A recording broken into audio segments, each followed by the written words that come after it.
What's up, everybody? Welcome.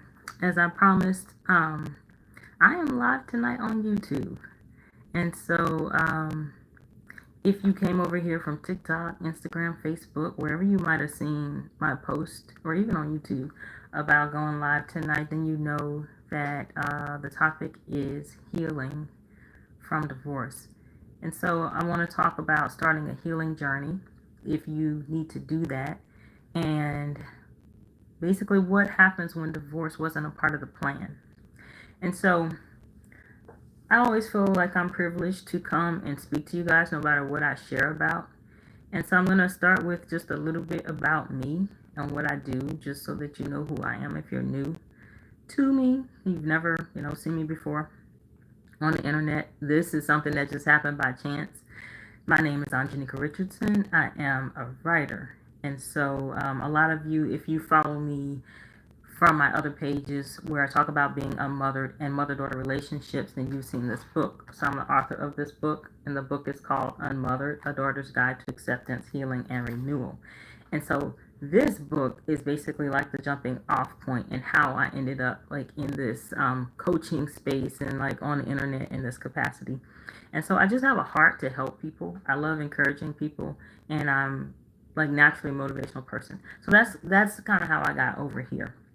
Unfortunately, tonight I'm talking about divorce, and it's not an easy topic. It's a heavy thing, but I still want to cover it because I feel like I'm not the only woman out there or person out there that is going to go through divorce and really just not know the first thing to do, not know how to navigate it, not know how to pull themselves out of it. And so, like I said, I'm a writer, but I'm also a speaker and a coach. And so I help women adopt a positive mindset and learn the steps to healing so that they can overcome their obstacles and achieve their goals. That is my purpose, is to help you. And so I know that this is a tough topic, and I'm really sorry. I want to say that up front. I'm sorry if you have found yourself in this camp and you need to learn like what the next steps are and what to do, because either you're considering divorce, or you've been served, or your spouse, or your spouse has said that they don't want to be married anymore. And so I want to just first say I'm sorry if you found yourself like in that place. And then the next thing I want to do is make sure you understand this is just a disclaimer. I am not a health professional. I'm not a therapist.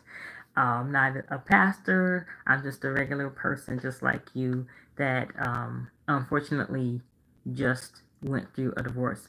And so, again, a little bit about my background. So I was married for almost 25 years.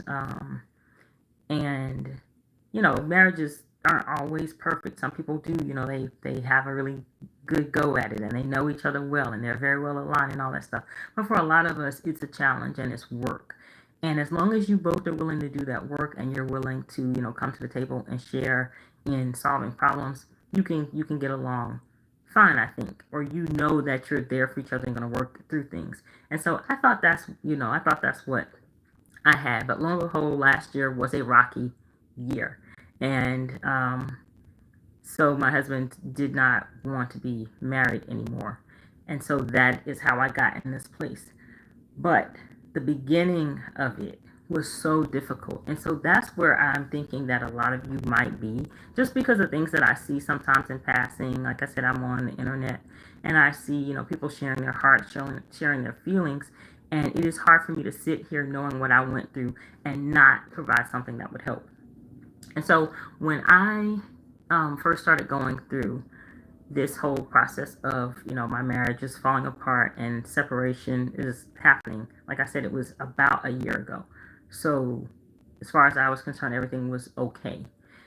Just graduated my last child from high school, about to be empty nesters. I'm thinking this is going to be the perfect time to like reconnect and all of that. That's not what happened. And so I just found myself like in shock, not knowing what to do next. And so three things got me through. And it was my mindset, it was my faith, and it was this process that I'm going to tell you about. And those were the three things that carried me. And like, of course, inside all those things, there are steps and there are other things that I did, and I'm going to talk about that. And hopefully, I can take some questions too. If you guys have questions, I'm going to try to look in and read. Hello to everybody that's joined, but I'll try to read if you have questions. But I basically just want to give you information, and first of all, just let you know that even though divorce is really hard, you can get through it. And I know people probably tell you that, and I heard it too. And when I found myself there, it was just like, wow, this is crazy. I can't believe this is happening, especially after, like I said, nearly 25 years. But you can get through it, and it's all in how you think about it. So first of all is mindset, and that's what I said was one of the major things. So I basically, I spent some time on the floor, right? I was crying. I went through all of the stuff in the beginning. And then I realized that I'm not a victim. And so I remember saying that to myself. You are not a victim. You're not a victim. And it's like, those affirmations kicked in. And so that's what I mean by mindset. You have to shift your perspective to get through this, because nobody is going to come and pull you out of this. Nobody is going to come save you. You're going to have to find a way to get through it, because there's work to do. There are sometimes children involved. You have a whole life, and you cannot give up because someone has decided to leave your life. Your worth is not determined by who leaves or who stays in your life. I want you to remember that. That does not determine your worth. And so when something like divorce happens, it's hard to believe that, because what we're dealing with a lot of times is that sense of rejection and trying to figure out what happened and why am I not good enough. Now, if it's you that initiated the divorce, you can have your reasons, and it's not always just like the spouse left us. Sometimes, you find that you grow apart, and it can be like an amicable divorce. That's not what happened in my case, because, like I said, it was shocking. And so everybody's going to have a different case. We're all unique. We have different lives. But the core of it is divorce is a very difficult thing to go through because of the separating of a union. Because no matter how you feel about each other, you've shared your life for some amount of time. You've combined things. You've, dwelled in the same home, spaces, whatever it is, and have children sometimes. And it's very hard to begin to separate what was once a family. And so that's why I want to talk about it, just in case it helps anybody. All right, so what I want to unpack for you is the 4 steps that I use. And like I said, it comes from the book that I wrote, Unmothered. And, this book is available on my website and online if you want to read the book. But I'm going to talk to you about the steps. So in that book, it is a book about healing as well. I didn't know that I was going to need those steps to heal through divorce until I found myself in the middle of it. And so the very first step that I feel like is needed after you get your mind straight and you decide, I want to heal, I cannot stay down. So mindset has to be in play the whole time, a positive mindset. But the next step is acceptance. And it's just like I said, like I talk about in my book. Acceptance is the first step, and it was hard for me. Now, why is acceptance hard sometimes? Acceptance can be hard sometimes because some people can be fickle. And so in my case, my then husband was saying, well, I don't know if I want to be married. Well, I'm not sure. And it's nothing wrong with being unsure, because you want to make sure you make the right decision. But the other person then has to be in limbo, then has to wait. And it can be a very stressful time while someone is trying to figure themselves out, even when you're the most patient, most kind person. And so sometimes we can't even get to acceptance because of whatever else is going on. But acceptance is key, because when you accept that, okay, we're not resolving this right now, and you could resolve it at any point, but for the time being, you have to say to yourself, they just asked for a divorce, or I know I want a divorce and this is the route I'm taking. When you get to acceptance, it allows you to set up your support systems. And that's what you need in order to get through it. I'm not going to sit here and tell you that you can't do it on your own, because people do all kinds of things on their own all the time. But what I am going to tell you is, if you get legal support, one, that is very much key and was key in my case. If you have some kind of trusted family or friend, and you can't trust everybody with the information and you can't tell everybody. And again, in my case, I was asked by my then husband not to talk about it anyway. And I get that in a marriage, but it can sometimes work against you. So you need a support system. And, if you can have therapy. I was already in therapy for a different reason. I have therapy as a maintenance because I like to be sane. I like to have someone listen to me. So if you can set that support system up when you're in the acceptance phase, it will help you as you navigate this divorce process.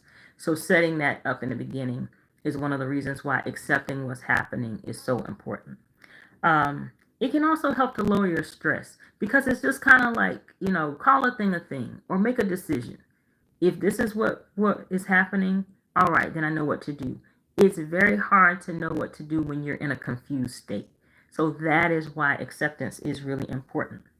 And I'm just looking down at my notes here when you see me looking down. During the acceptance phase is also the time that I spoke to my children. And again, I was just on the verge of becoming an empty nester, so my babies were getting ready to go off to college, two of them, and then the oldest was going to be a junior. And so at some point, I realized, oh, the kids don't have any idea what's going on. And so this whole phase is a very good time to put your support systems in place to, like I said, get the legal advice. Um, and a side note here, when you're going through a divorce, something that I did not know, and my then husband didn't know either, a husband and wife cannot have the same lawyer. So if you're going to, go the legal route, and I do suggest going the legal route if you have children, property, and assets and all of that, it makes it simpler. It does cost, but in my opinion, it was worth the investment to get a lawyer. But you can't have the same lawyer. And so whereas we thought we could get somebody to advise us on separation, that would be more like a counselor. And he didn't want to go to marriage counseling, and so that was off the table. But if you have a spouse that's willing to go to marriage counseling, maybe the counselor can talk about the process and how it works, but you would have different lawyers. So I just want to say that. So you have your legal stuff set up if you're going that route. You talk to your children if you need to do that, and you can decide how you're going to do that if you're doing it together or separately, whatever. All of that needs to take place. And then you're talking to yourself. You are keeping yourself together, being positive with yourself, telling yourself that you're going to get through it. And you have to do this every single day because sometimes you don't know if you're going to get through it. You don't know, your whole world has just been turned upside down. You don't know what's next. And you can become very doubtful of yourself. But I need you to lock in. This is not the time to, say that you can't make it. You have to lock in and tell yourself you may not know how you're going to make it, but you're going to make it. And so that's why I said for me, my faith was very important too, because I do believe in God, and it doesn't matter if you believe in God or not. You still need to be positive with yourself. That's just my personal belief. All right, so acceptance is the first step. The second step is grief. And this is why you need your support system set up. This is why you need therapy already in play if you have it. This is why you need to have, talk to a lawyer or somebody that can guide you legally on how to separate things. Is because when grief hits, it hits hard. Grief itself has so many different phases to it. Everything from depression, denial, anger, bargaining, and they're different. If you look online and everywhere, they're different, even on medical sites, different phases to grief. Like people will talk about them in different ways. Some people say there are 5 phases. Some people say there are 7 stages. But grief in itself is huge. And we suffer grief. We go through grief anytime we suffer a loss. So a marriage failing is a loss, is a very large loss. And it's not something that the average person can just take and, and just keep rolling. And so grief is going to come in. And it's going to come in a number of different ways. And so, like I said, you can be angry. You can feel like you're falling apart. You can even be depressed for a time. But you need to be able to allow the grief. What you don't want to do is tell yourself that you can't cry. And I get it. We are all busy and we have lives that, don't stop. But you need to allow yourself space and time to process the grief. Because if you bottle it up, it is going to come out in other ways and at other times. It could be weeks, months from now, it could be even years from now. And you don't want emotions like this to get locked inside and not deal with it. Because as a woman once said, there's more room outside than there is in here. So you don't want to lock the emotions in. You want to be going to the therapist. You want to be, meeting up with your friends, talking to them. And there's a limit to how much of the interaction you can do. Sometimes you do need to be by yourself, but allow the grief. During the period of grief, rest as much as you can. Eat well. If it's nothing but a walk or something like 10 minutes during the day, try to move, try to exercise, try to put in some things that make you happy, some things that you enjoy, because what you're really doing is shoring up yourself through this very difficult and trying process of divorce. It's not easy to have your heart ripped out, or to have a marriage fail and you don't know what happened and you can't get explanations, and sometimes the people aren't communicating with you, sometimes they're being difficult, sometimes they're being mean, or you don't know what they might be. And so it's not the easiest thing. So grief is really a time for you to process, for you to go through the feelings. Now I'm going to tell you this. These phases can overlap, so they can be fluid. So while you're accepting what's happening, you will have those days like with the grief where you're in denial and you feel like this can't be my life. This is not happening right now. This is not what I planned for. This is not what I thought, was going to take place. So yes, the phases can overlap, but grief is necessary. The next part of the framework that I use is forgiveness. Now, before you attack, because when I say forgiveness, anytime I'm talking about healing, people get upset because it's like, what you mean forgive? I'm not forgiving them for mistreating me. I'm not soft like that. And that's not really what forgiveness is. Forgiveness takes a lot of strength. It takes a lot of power to be able to forgive. So I'm not saying that you have to forgive anybody. You will get to the forgiveness stage if you're going to get to the forgiveness stage. But one part of forgiveness is for you. It's forgiving yourself. Because as much to blame as the other person is in a divorce, some of the accountability has to lie with you as well. Whether you saw the micro cheating, whether you saw the actual cheating, whether you saw, the disrespect, whether you saw, the lack of communication or whatever it was that caused you guys to separate, and you sat there or you didn't address it, or, you didn't want to cause conflict, you didn't speak up. No matter what it is, you are a grown person that was a part of this relationship. And so some accountability is going to rest with you. And so that is hard for us to acknowledge sometimes, that we are our keepers. And somehow we weren't able to keep ourselves safe. This thing happened, this horrible thing of divorce happened. And so forgiveness is forgiving yourself. Take the accountability, but don't beat yourself up. Don't be so hard on yourself, because you can't control another person. You can't make them be a certain way. All right? So don't beat yourself up, but do recognize that you have to forgive yourself as well. And when it comes to forgiving the other person, I want you to think about this. It might not arrive right now while you're going through divorce. I don't know what happened, like I said, in your situation. It may take time, but keep an open mind.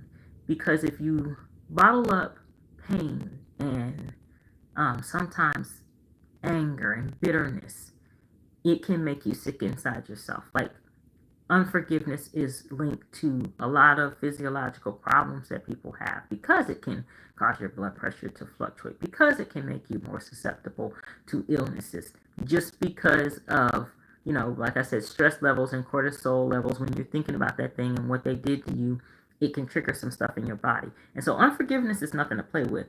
So think about that, and then also think about the fact that forgiveness means giving up the thought that I'm going to get them back. I'm going to get some revenge. I'm going to get my payback. Even if it's like, I'm going to glow up, I'm going to show them, or I'm going to go get somebody better than them, or whatever it is. You might not be anywhere near that thought right now, but it could be other forms of revenge. And here, I mean, in this stage, a lot of times is when we do see, parents that will use the kids as pawns. And I'm not saying that any of you would do that, but just be mindful in that stage too, that where children are involved, they're never going to be, like an asset for you to use against the other person. And so you have to let go of the thought of revenge.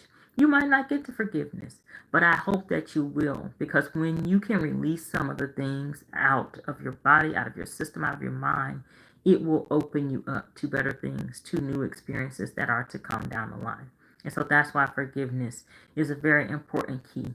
So one part is for you, the other part is for your spouse or ex-spouse, whatever, if you can get there. And just give yourself time. You know, everything in this life takes time, even though we always feel like we're rushed and, we can't sit down a minute and we can't breathe. It does take time to allow forgiveness to come to you. And it, like I said, it doesn't always come for everybody, but keep an open mind that you might one day be able to forgive the person. But you need to also be aware that sometimes when you're in the middle of like that grief forgiveness phase, and like I said, they can be kind of fluid, like you're grieving and you think you're over it and you go back and forth. Sometimes you can be really weak there.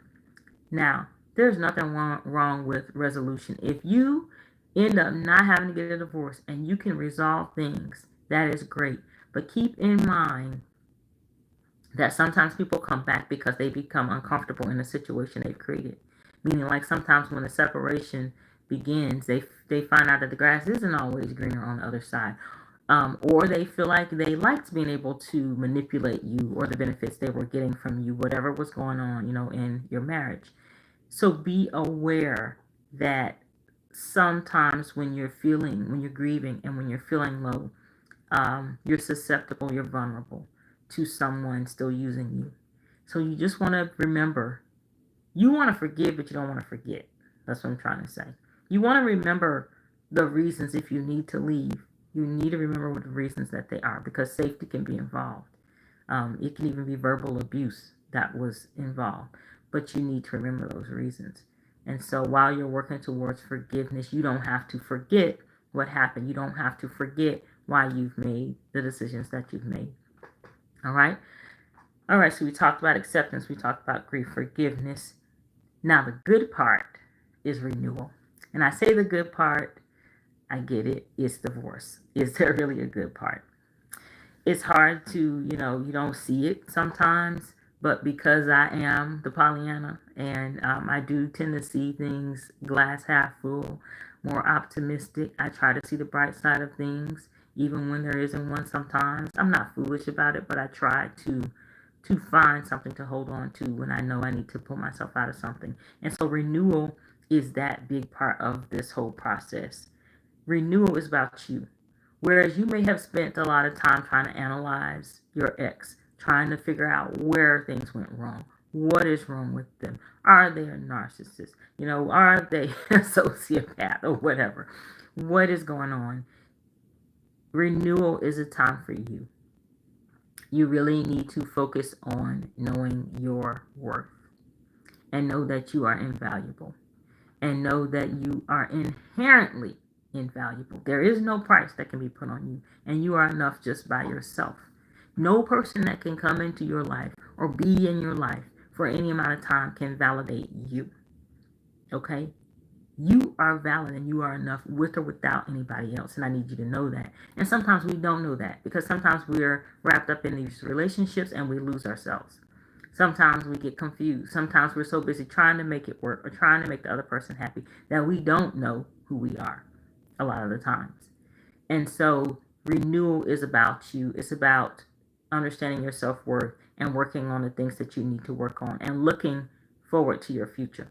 Because you have to come out of this. You can't just be a bitter, broken person that went through a divorce and now your story's over.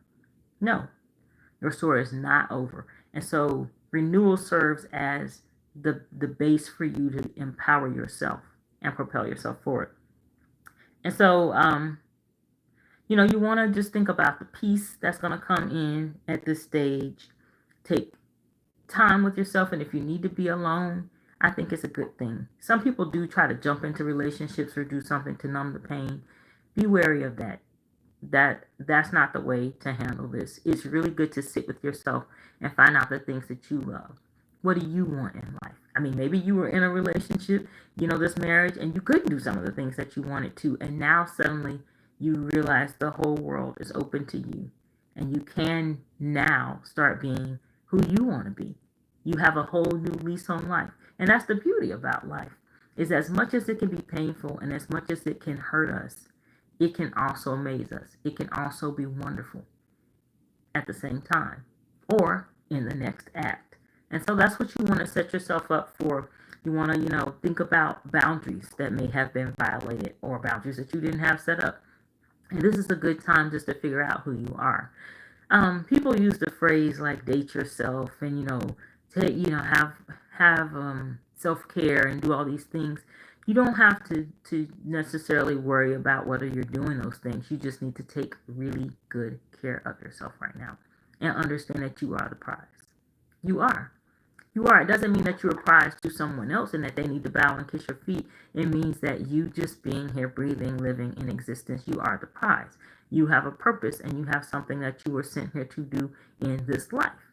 You have someone else that you're going to affect, someone else that you're going to help, something that you were put here to do, and you're going to do it. So you can't stop right now. And so that's why I get excited about renewal, because it's that future forward look.